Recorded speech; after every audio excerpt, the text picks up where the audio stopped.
వచ్చానండి social media వేదిక మీరు అందరూ జర్నలిస్ట్ సోదరులు ఏదో ఏదో నాకు జరిగిపోయింది. కానీ ఒకటే చెప్తాను 2027 అదే లెటర్ పెట్టాడు 2026 దానికి సంబంధించిన ఏదైనా ఎప్పుడైనా అడగచ్చు. ఆ రోజే ప్రజలు పట్టించుకోవాలి. భారీ బ్యాంకులో తనఖా పెట్టిన ఆస్తి యొక్క రెంట్ వస్తే అది ఎవరి డబ్బులు? ప్రజల డబ్బులు. ఎందుకంటే ఇది నేషనలైజ్డ్ బ్యాంక్. అంతేకాకుండా బెంచ్ సర్కిల్లో ఇంకొక ఆస్తిని కూడా బ్యాంకు తనఖా పెట్టారు. దాంట్లో నారాయణ కాలేజ్ మంత్రి నారాయణ గారికి సంబంధించిన ఒక నారాయణ కాలేజీ అద్దె ప్రతి నెల 20 లక్షలు బ్యాంకుకు చెల్లాల్సింది సొంత అకౌంట్లో. అంటే బ్యాంక్ అధికారులు ఏం చేస్తున్నారు? అంశాలు తీసుకుని లేకపోతే ఇంకేదన్నా ప్రలోభ పడ్డారా? పడి ఈ రెంటుల్ని బ్యాంక్ అకౌంట్కి వెళ్లకుండా వెస్ట్ సైడ్ లో 17 లక్షలు 20 లక్షలు ఇది ఒక్క రూపాయి ఆ రోజు నుంచి ఈ రోజు వరకు కూడా ఈ తనఖా పెట్టిన ఆస్తుల్లో రూపాయి కూడా బ్యాంకుకి అందలేదు. ఈ 120 కోట్లు 5 పైసలు కూడా బ్యాంకు కట్టలేదు. న్యాయ వ్యవస్థలో చిన్న లూప్హోల్ నడు పెట్టుకుని బ్యాంక్ అధికారులను ప్రలోభ పెట్టి కోర్టుల్ని కూడా తప్పుదోవ పట్టించేటట్టు బిహేవ్ చేస్తా భారీగా 120 కోట్ల అక్రమ సంపాదనతో, అది కూడా నేను ఒకటే చెప్తున్నాను, నువ్వు ఉన్న ఇల్లు ప్రజలది, ఎందుకంటే అది బ్యాంక్ ఆస్తి. నువ్వు రోజు పెట్టే పార్టీలు అది ప్రజల ఆస్తి. ఆ హోటల్ నువ్వు రోజు రెంటులతో అనుభవిస్తా నువ్వు తిరిగే కార్లు కానీ నువ్వు తిరిగే విలాసమైన జీతం కూడా అవన్నీ ప్రజలే. ఒక ప్రజాప్రతినిధిగా ఒక రైతుకి టైం ఇవ్వలేని వ్యక్తులు, ఒక ఆటో డ్రైవర్కి టైం ఇవ్వలేని వ్యక్తులు, ఒక రిక్షా కార్మికుడికి టైం ఇవ్వలేని వ్యక్తులు, ఒక సొంత ఇల్లు కొనుక్కున్న వాడికి టైం ఇవ్వలేని ఈ బ్యాంకులు 11 సంవత్సరాల నుంచి ఈ 120 కోట్లు కట్టించుకోకుండా మొన్న ఒక కంపెనీకి ఏఆర్సి 3వ ఎగ్జిబిట్లో మీరు క్లియర్గా అర్థమవుతుంది. ఒక కంపెనీకి 5వ ఎగ్జిబిట్లో అది సిబిఐ కూడా ఎంక్వైరీ సిబిఐ కూడా ఉత్తరం రాశారు క్రిమినల్ కేసులు అని. అందుకని ఇప్పుడు దాకా చేస్తుంది. లేకపోతే గత 6 సంవత్సరాల్లో మూలపడిపోయిన ఫైలు మేము వచ్చిన అధికారంలోకి వచ్చినాక ఒక్కొక్కటి ఆర్థిక నేరాలు బయట చేస్తున్నాం. కాబట్టి ప్రజల ఆస్తి అండి ఇది. ఎవరి ఆస్తి? ప్రజల ఆస్తి. 6 సంవత్సరాల నుంచి కూడా కౌన్సిల్ సరిగ్గా అటెండ్ అవ్వకపోయిన వింటారంటే అది కనుక్కోండి, మీరే ఎంక్వైరీ చేయండి. మీకు అన్ని కాగితాలు ఇస్తా, నాకన్నా మీకు చక్కగా ఇన్వెస్టిగేట్ చేయగలరు. ఆ రోజు మరి ఎంపీ కదా, మరి ఆ రోజు ఇవాళ కాదు. నేను పని చేస్తాను. నిజంగా చూసాము చంద్రబాబు నాయుడు గారి అరెస్ట్ సమయంలో కూడా కోవర్ట్ ఆపరేషన్ చూసాం, మనం అందరం చూసాం. అదే కోవర్ట్ ఆపరేషన్ తన ఆర్థిక నేరాలను దాచుకుంటానికి, ప్రజల ఆస్తుని కట్టకుండా ఉండటానికి వాళ్ళతో కొల్యూడై, బ్యాంక్ అధికారులతో కొల్యూడై 2019 నుంచి ఈ ఫైల్ని 2024 దాకా లోపలికి కోల్డ్ స్టోరేజ్లో పడేపించారు బ్యాంక్ అధికారులు. 5,000 వస్తే 5,000 సీజ్ చేసేస్తారు. 7 కోట్లు ఉన్నాయి. ఇదొక వెరైటీ. మరి బ్యాంక్ అధికారులకి ఏంటో చూడాలి. ఇప్పటికీ కూడా వాళ్ళు కానీ వాళ్ళ కుటుంబ సభ్యుల అకౌంట్లో 7 కోట్లు ఉన్నాయి. అవి ఎందుకు సీజ్ చేయరు? ఆశ్చర్యం. రాశారు ఇవన్నీ బయట, అందుకనే ఇవన్నీ బయటకు వచ్చినాయి.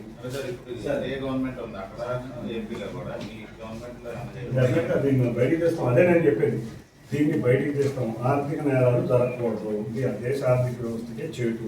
ఒక ప్రజాప్రతినిధిగా నేను దీన్ని ఈ ఆర్థిక నేరస్తుల్ని 120 కోట్లు కట్టాలి. ఆర్థిక నేరస్తులు విజయవాడలో, ఎందుకంటే విజయవాడ ఎంతకన్నా పెద్ద స్కామ్ ఎక్కడ బాగా బ్యాంక్ స్కామ్, అంత పెద్ద బ్యాంక్ స్కామ్ చేసిన వ్యక్తుల్ని వదిలేదు లేదు. తప్పకుండా దాని మీద మాత్రం దృష్టి పెట్టి ఆర్బీఐ దృష్టికి తీసుకెళ్తాం, ఫైనాన్స్ మినిస్టర్ దృష్టికి తీసుకెళ్తాం. ఎవరైతే గతంలో పట్టించుకునే అధికారుల మీద కూడా కంప్లైంట్ చేస్తాం. దీంట్లో ఫండ్స్ కూడా ఈ 2 బ్యాంక్ అకౌంట్లో వచ్చిన ఫండ్స్ కూడా ఆ రోజు వచ్చినవి కూడా రకరకాల వాటికి వాడేశారు. దాని మీద కూడా ఎంక్వైరీ చేయమంటాం. అది కూడా ఎంక్వైరీ చేపిస్తాం. ఆ ఫండ్స్ కూడా డైవర్షన్ అయిపోయినాయి. వేరే చోట్ల రకరకాల పేర్ల మీద ఆస్తులు పెట్టుకునేసి ఇవాళ దీన్ని చేయట్లేదు. ఇంకోటి చెప్తున్నాం, ఇవాళకి అతని అకౌంట్లో 7 కోట్ల రూపాయలు. మరి బ్యాంక్ ఎందుకు సీజ్ చేయదో అర్థం లేదు. ఇదొక వెరైటీ. దీని దేశంలో ఎక్కడ చూడాలి. ఇవన్నీ పరిశీలించి గమనించి అర్థం చేసుకుని ఏదైనా మీరు ఈ యొక్క సోషల్ మీడియా ప్రచారాన్ని ఏదో అయిపోయిందని ప్రజలకు చూపించవద్దని మీ మీడియా మిత్రులందరికీ సవినయంగా వివరిస్తూ అందరికీ మరొకసారి ధన్యవాదాలు. మీరు ఏ విధంగా మాట్లాడుతున్నాను, మీ యొక్క ట్వీట్లు ఏ విధంగా ఉన్నాయో ప్రజలందరూ గమనిస్తున్నారు. నేను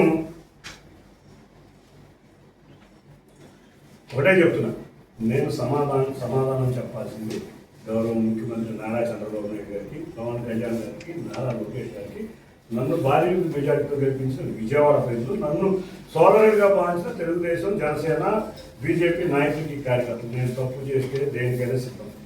ఒకటే చెప్పా, మన కూడా చెప్పా, ఇవాళ చెప్పా, రేపు చెప్తున్నాను. నీకున్నది కుళ్ళు, అహం, ద్వేషం. నాకున్నది అభిమానం, ఆత్మీయత. నీకు నాకు తేడా ప్రజలందరూ గుర్తించారు. అందుకే నేను 3 లక్షల భారీ మెజార్టీతో విజయవాడ చరిత్రలో ఏమి లేదని ఓడించారు. ఒకటే చెప్తున్నా ప్రతి మీ మీడియా వాళ్ళు కూడా ఒకటి గుర్తుంచుకోండి. మీ మీడియా వాళ్ళని విమర్శించారు, నాయకులను విమర్శించారు, పార్టీ వాళ్ళని విమర్శించారు, అంతేకాకుండా తన చుట్టుపక్కల ఉన్న నైబర్ని విమర్శించారు. ఇటువంటి వ్యక్తి సోషల్ మీడియాలో పెట్టడం కాబట్టి ఏమి కాదు. మీరు కూడా పదే పెట్టి నా లెక్కనే పెట్టడం వల్ల ఏదో జరిగిపోయిందని చెప్పి నన్ను కూడా ఇంటర్వ్యూలు అడగడం నేను చెప్పాలి కాబట్టి అన్నింటి మీద మీ ఏ క్వశ్చన్ అడిగినా కూడా సమాధానం చెప్పడానికి రెడీగా ఉన్నాను. ఇదన్నీ అడిగి మీరు నేను చెప్పిన విషయాలని బయటకు తీసుకొచ్చి పద్దాకా ఆయన ఏదో పెట్టగానే నాకు ఫోన్ చేసి పెడతాడు. సోషల్ మీడియాని బట్టి అందరికీ కూడా చూసాం. దొంగలో ఏ విధంగా ప్రచారం చేస్తున్నారు, గొడ్డల పార్టీ ఏ విధంగా ప్రచారం చేసినా చూసాం. వివేకానంద ఈ దొంగ ప్రచారంలో వాళ్ళకి ఒక ఇన్నర్ కోవర్ట్ ఉంటాడు, ఒక బయట కోవర్ట్ ఉంటాడు. ఇన్నర్ కోవర్ట్ నాని వైసీపీ కింద నుంచున్నాడు కాబట్టి ఆయన ప్రభుత్వం మీద దాడి నన్ను పెట్టి చేస్తున్నారు. మీకు ఒకటే చెప్తున్నా, సోషల్ మీడియా వేదికలుగా వచ్చే వాటికి నేను సమాధానం ఇవాళతో నేను ఇవ్వదలుచుకోలేదు. ఎందుకంటే మీరు అందరికీ లాస్ట్గా ఒక ఎక్స్ప్లెనేషన్ ఇవ్వాలి కాబట్టి వచ్చాను. నిజంగా తప్పు ఉంది, మీరు ఒక కాగితం పట్టండి. నేను ఇక తప్పు చేశాను. ఏకైక వ్యక్తి నేను అటు చేసిన ఎంపీల్లో, ఈ మధ్య కాలంలో చేసిన ఎంపీల్లో. కాబట్టి అతను ఏదైనా ఆరోపణ చేయగలిగితే నిజం, ఏదో కాగితాల్లో లెటర్లు పెట్టేయడం, ఇది అన్ని పెట్టేయడం కాదు. నీ దగ్గర ఎన్నిసార్లు పెట్టాలి, ఇది ఎంతమంది పెడతారు. నీ దగ్గర ఆరోపణలు ఉంటే తీసుకొని వచ్చి మీడియా సాక్షిగా మీడియా వాళ్ళతో అడిగిస్తే దేనికైనా సమాధానం చెప్తాను. నా మీద కానీ, నా కుటుంబం మీద కానీ ఏ కోర్టులో కూడా నేను కేసు వేసాను. ఫోన్లు ఎంక్వైరీ చేసుకుంటారు, నిజం జరిగిందో లేదో పోలీసులు 41 నోటీస్ ఇచ్చి పంపిస్తారు. అక్కడ కోర్టుకు పడి వేయవలసిన పని లేదు కదా, స్టేషన్ వేయలే కదా. వాటికే భయపడి మారిపోతున్నామంటే ఆ ఫోన్లో ఎన్ని అప్లోడ్ చేయాలో, అన్ని ఆచారాలు ఉన్నాయో మీరు అర్థం చేసుకోవాలని తెలియజేసుకుంటా. నా మీద వచ్చిన నేను కానీ, నా కుటుంబం కానీ, నిన్న ఒక లెటర్లో నా పేరు మీద కానీ, నా కుటుంబం కానీ, సుప్రీంకోర్టులో కానీ, 2 తెలుగు రాష్ట్రాల్లో ఉన్న హైకోర్టులో కానీ ఏదన్నా నేను పిటిషన్ కానీ, ఏదన్నా నేను ఎవరి మీద కేసు కానీ, కేసు ఉంటే వాళ్ళు ఆన్లైన్లో వచ్చేస్తాయి. కేసు నేను శివనాథం కొట్టినా, లేకపోతే ఆయన పెట్టిన పేర్లు ఏది పెట్టినా, నేను ఎవరి మీద కేసు పెట్టినా ఇమీడియట్గా మీ మీద ఉంది. రెండోది, ఇవన్నీ కూడా ఎలక్షన్ ముందు చెప్పాడు. 2019 ఎలక్షన్ ముందు మీ అందరికీ ప్రెస్ మీట్ పెట్టి ఒక బుక్ ఇచ్చాడు. ఈ బుక్లో ఏమున్నాయంటే ఏం అర్థంగా ఉన్నాం. మళ్ళీ 2025లో మళ్ళీ ఇంకోసారి చెప్పాడు, ఏదో జరిగిపోతుంది, నువ్వు నేను 6 చోట్ల 7 చోట్ల వ్యాపారం చేస్తున్నాను. అట్లా వేరే ఉందో లేదో చూసుకో, జిహెచ్ఎంసీలో పర్మిషన్ ఉందో లేదో చూసుకో, లేకపోతే నువ్వు కంప్లైంట్ చేయొచ్చు కదా. రారాకి ఈ లెటర్లు పెట్టి నువ్వు నేను సోషల్ మీడియాలో ఎందుకు, నేను ధైర్యంగా నువ్వు సోషల్ మీడియాలో పెట్టాను, పోలీస్ స్టేషన్కి వెళ్ళాను, నువ్వు వెళ్ళు. దిల్లీగా అన్నావు, పర్మిషన్ ఉందా, రారా ఉందా, పంజాబ్ ఉందా, రారా ఉందా, పర్మిషన్ ఉందా చూసుకుంటే తెలిసిపోతాయి కదా. ఎందుకు ఈ దొంగ తిరుగుడు కబుర్లన్నీ చెప్పి ఫేస్బుక్లో సోషల్ మీడియాలో అసత్య ప్రచారాలు చేస్తావు. నీకు చేతనే వ్యక్తులందరూ దొంగతనం చేశారని పెట్టిండట ఈడీ ఎంక్వైరీ చేయాలి. ఆ వ్యక్తులు అంటే నా దగ్గర దొంగతనం చేశారట. మళ్ళీ మొక్కుకోవడం వచ్చిన ఘటన ఏమంటాడంటే, ఆ 20 సంవత్సరాలు చేసిన వ్యక్తులు ఉన్నారు కదా, నేను నీకు రోజు 100 రూపాయలు అవుతున్నాయి కదా, 20 కోట్లు తీసుకుంటే తప్పే ఉన్నాను. ఆయన పెట్టిన సమాధానికే సమాధానం ఏడయ్యా వ్యాసిక్ పోసిన వ్యక్తి ఎవరు నాకు మీ అందరికీ తెలుసు. నా దగ్గర ఉండే వ్యక్తులు ఎవరో తెలుసు. ఆ 5-6 పేర్లు చెప్పిన 5-6 పేర్లు మీ ముందు ప్రజెంట్ చేస్తా. మీరేం మాట్లాడడానికి ఆమె చేయిపోయిందో, కాలిపోయిందో, ఇంకోటి పోయిందో, లేకపోతే అబద్ధం. మొన్న మధ్య ఏదో వీడియో పెట్టాడు, ఎవడో తెలుగుదేశం కార్యకర్తలు అంటే నేను కొట్టానంట. ఒక్క విషయం, నువ్వు చేసే సోషల్ మీడియా ప్రచారానికి నేను కేసు పెట్టడం జరిగింది. నేను పెట్టింది ఏదో ప్రభుత్వ వస్తువుల గురించి కాదు, నీకు తెలియదా? నీకు ఆ ఇంగ్లీష్ చదవడం కూడా రావట్లేదేమో. నేను పెట్టింది గత సంవత్సరం నుంచి జరిగే ఇన్సిడెంట్స్ అన్నీ కూడా లెటర్లో పొందుపరుస్తా. ఆ లెటర్లో ఇట్లా సంవత్సరం ఆ రోజు ఉడుసు కానించి మొదలై ఇవాళ నిన్నటి వరకు నువ్వు చేసిన ఫేక్ ఏం చేయాలి? నేను ప్రజాప్రతినిధి ఎవరు కానీ మీరైనా ఎవరు అడుగుతాం? పోలీసులే కదా అడిగేది. అంతేగాని దౌర్జన్యాలు రోడ్లు చేసి లేకపోతే చెత్త ప్రచారాలు చేస్తామా? మనం అట్లాంటి వ్యక్తులు కాదు కదా, సంఘ విద్రోహులు కాదు కదా. పోలీస్ డిపార్ట్మెంట్ని ఎప్పుడో చూడడం తప్పేమో ఉందా చెప్పండి. సోషల్ మీడియాలో మీరే చూసేది. మీకు నిజమైతే నేను ఒకటే అడుగుతున్నా, నీ అనువుగా చిన్ననాటి మిత్రుడు పోలీసులు ఏం చేస్తారు? పోలీసులు సోషల్ మీడియా కేసుకి 41 years ఎంక్వైరీ చేసుకుని నిర్వాహకాలు పంపిస్తారు. దానికి కానిపోవాల్సిన పని ఉంది, ఫోన్ స్విచ్ ఆఫ్ చేయాల్సిన పని ఉంది. ఏదన్నా దొంగతనం కేసు సోషల్ మీడియా కేసు పెట్టాము, సోషల్ మీడియా కేసులో ఏం చేస్తారు పోలీసులు? 41A నోటీస్ ఇస్తారు, నోటీస్ ఇచ్చి ఎంక్వైరీ చేసి పంపిస్తారు. నీ ఫోన్లు దాచేసుకుంటావు, నువ్వు మనుషులు కాదు. నేను సంవత్సరంన్నర నుంచి నువ్వు సోషల్ మీడియాలో వచ్చి చేసింది నిజం కదా? ఇవాళ పొద్దున పోస్ట్ వచ్చింది, నేను చెప్పాను కాబట్టి రుసు క్యాన్సిల్ అయింది, అందుకనే కేసు పెట్టింది. రుసు గురించి పెట్టలేదయ్యా, ఆ రోజు మొదలైంది ఇవాళ వరకు. నువ్వు ఇంగ్లీష్ తెలియట్లేదేమో, లెటర్ సరిగ్గా చదువుకో. ఆ ప్రతిరోజు జరిగిన ఇన్సిడెంట్లన్నింటినీ దాంట్లో పొందుపరచడం జరిగింది. చార్లెస్ సోమరాజు దొంగలు ఓకే, మరి విజయ్ మాల్యా ఆర్థిక నేరస్తులు, దొంగలు ఏదైనా ఇంట్లో దొంగతనం చేస్తారేమో, ఆర్థిక నేరస్తులు దేశ ఆర్థిక పరిస్థితిని దారుణంగా ప్రభావితం చేస్తారు. రెండు విషయాలు చెప్తున్నా. ఇటువంటి ఆర్థిక నేరస్తుల వల్లే ఇవాళ మన భారతదేశం మన ప్రజలకు అందాల్సిన ఫలాలు అందట్లా. ఒక ఎంపీ కింద, ఒక ప్రజాప్రతినిధిగా నేను బ్యాంక్ వారిని ఒకటే క్వశ్చన్ చేస్తున్నా, ఎందుకు ఈ స్కామ్ని మీరు బయట పెట్టట్లేదు? మీ లెటర్లన్నీ ఇస్తున్నా. ఒక రైతుకి, ఒక కూలీకి, ఒక ఆటో డ్రైవర్కి, ఒక స్కూటర్కి, ఒక హౌస్ దీనికి చేసే వ్యక్తులకి వెంటనే సీజ్ చేసేవాడు. మీరు 11 సంవత్సరాల నుంచి ఆస్తులు అనుభవించుకుంటా, ప్రజల ఆస్తులతో షికారులు తిరుగుతా, ప్రజల ఆస్తుల్లో పార్టీలు చేసుకుంటా, ప్రజలు ఇచ్చిన ఇంట్లో ఉంటా, ₹1 కూడా తీసుకుంటా, వచ్చే ఆదాయంలో కూడా హోటల్లో కానీ, హోటల్ రన్ అవ్వట్లేదా? మీ అందరికీ తెలుసుగా హోటల్ రన్ అవుతుందని. మరి దాని డబ్బులు ఏమవుతుంది? ₹1 బ్యాంక్ వెళ్ళిందా? మరి హోటల్లో బ్యాంకులోనే ఉందిగా, మరి ఏమవుతుంది? దానికి ఒకటి మళ్ళీ దొంగ కంపెనీ, ఓ సూట్ కేసు కంపెనీ పెడతారు. ఆ సూట్ కేసు కంపెనీ కుటుంబ సభ్యుల పేరు మీద ఉంటుంది, అది లీజ్ తీసుకుంటున్నారని దాంట్లో జిఎస్టీ కూడా ఎగ్గొడతాం, ఇన్కమ్ ట్యాక్స్ ఎగ్గొడతా. ఇటువంటి పలు నేరాలు, ఆర్థిక నేరాలు చేస్తానే కాకుండా 120 కోట్ల ప్రజాధనాన్ని మింగినటువంటి వ్యక్తుల గురించి బ్యాంకులు ఎందుకు తీసుకుంటున్నాయి, ఎవరు ఇన్ఫ్లుయెన్స్ వాడుతున్నారో తెలుసుకోవాలి. ఒకటే చెప్తున్నా, ఆ 2014 సంవత్సరాల్లో జగన్ రెడ్డితో కాంప్రమైజ్ అయ్యి బ్యాంక్ అధికారులతో లాలూచి అయ్యి ఈ ఫైలును మూలపడేయటం వల్లే ఇది బయటికి రాలేదు. ఇవాళ మా ప్రభుత్వం వచ్చినాక ఈ ఫైల్ రన్ అవుతుందని దొంగ అని ఎవడో అంటే ఆ దొంగ అన్నట్టు ఇది చెప్తుంది. నేను ఏదైనా కూడా మీకు ఆధారాలతో ఇచ్చాను. నేను అసలేని సోషల్ మీడియాలో ఫేస్బుక్ ఉంది కదా అకౌంట్, ట్విట్టర్ ఉంది కదా అని రెట్టలు ఎవరి మీద వేసాను. రెట్టలేసే వ్యక్తి కేసు నేను అడిగాను, కానీ నేను ఎవరి మీద రెట్టేసాను. నేను ఆధారాలతో సహా ఇచ్చాను. దమ్ము దగ్గర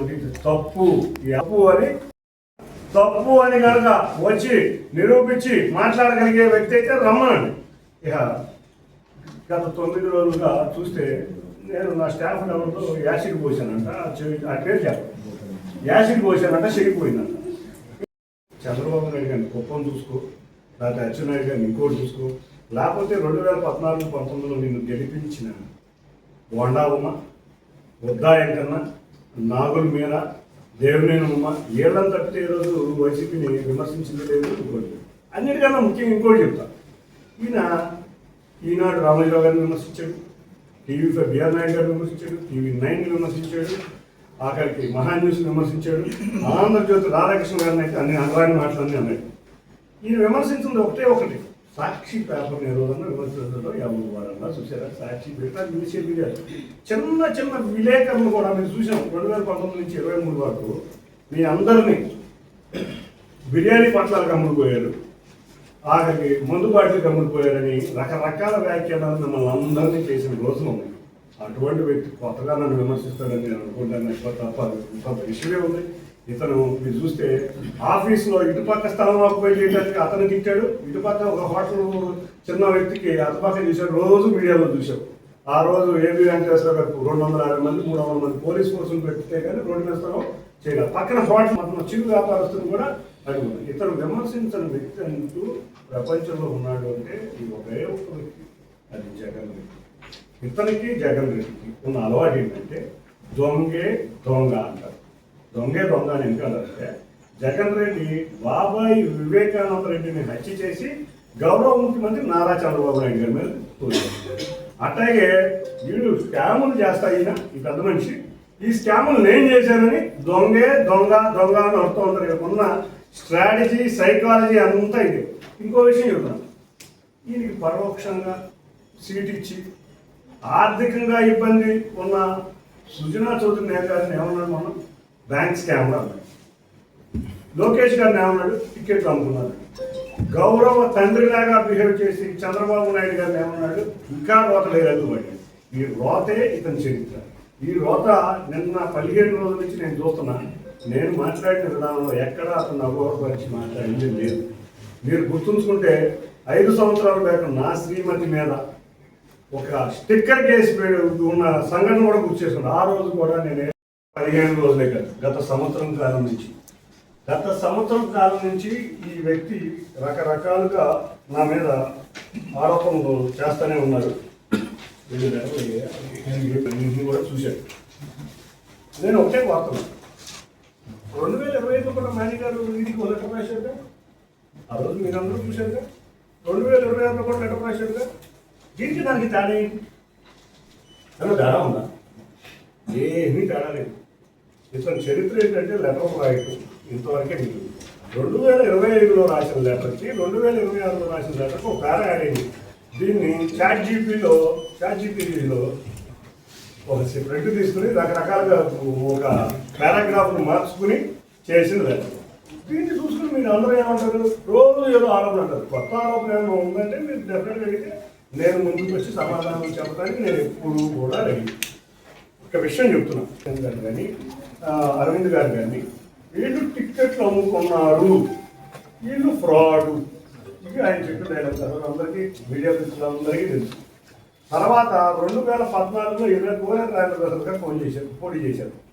వాడు ఒక ఇంటర్నేషనల్ ఫ్రాడ్. ఇతను మాట్లాడిన డైలాగ్ ఏంటంటే అతను ఒక ఇంటర్నేషనల్ వాడు అనేవాడు. నేను ఇక్కడ వాడు నేను అతను చెప్పిన వాడిని కూడా ఒక ఇంటర్నేషనల్ ఫ్రాడ్ అన్నాడు.